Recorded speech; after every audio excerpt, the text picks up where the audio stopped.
मध्य पूर्व में बढ़ते तनाव के बीच अब भारत की एंट्री हो गई है। भारत की पहली आधिकारिक प्रतिक्रिया सामने आ गई है।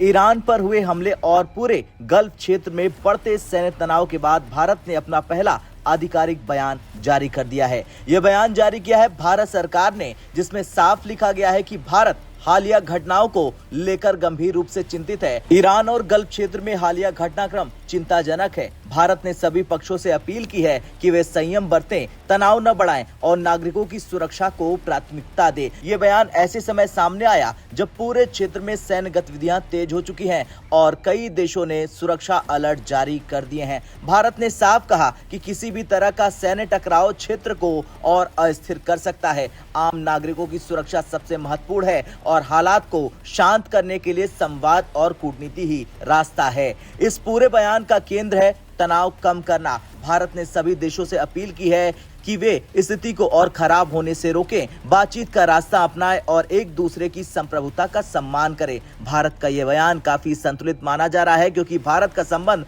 दोनों देशों से अच्छे हैं, ईरान से भी और इजराइल से भी और अमेरिका के साथ भी अच्छे संबंध है।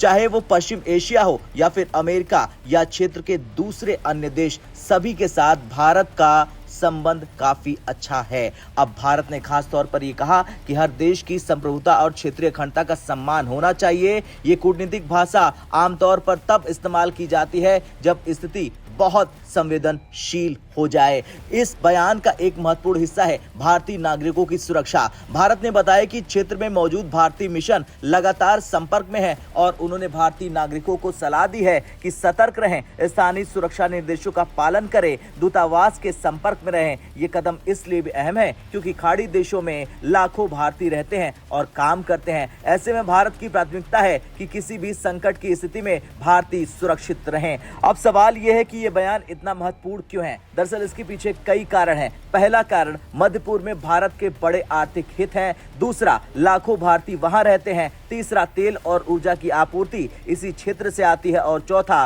वैश्विक व्यापार पर भी असर पड़ सकता है। इसलिए भारत का संतुलित और सावधानी भरा बयान काफी अहम माना जा रहा है। हाल के दिनों में ईरान से जुड़ी घटनाओं ने पूरे क्षेत्र में तनाव को और बढ़ा दिया है। कई देशों ने अलर्ट जारी किया है और सुरक्षा व्यवस्थाएं कड़ी करने की बात कही है। ऐसे में भारत का भी ये बयान संकेत देता है कि भारत स्थिति को शांत करने की अपील कर रहा है और किसी भी बड़े संघर्ष से बचने की कोशिश चाहता है। खैर, अब कुल मिलाकर सवाल यही खड़ा हो रहा है कि क्या अब तनाव कम होगा या बढ़ेगा? क्या बातचीत शुरू होगी या स्थिति और गंभीर हो जाएगी? खैर, कुछ भी हो, लेकिन भारत ने अपने बयान से स्पष्ट कर दिया है कि संवाद और कूटनीति ही समाधान है और यही संदेश भारत अंतर्राष्ट्रीय मंचों पर भी दे रहा है।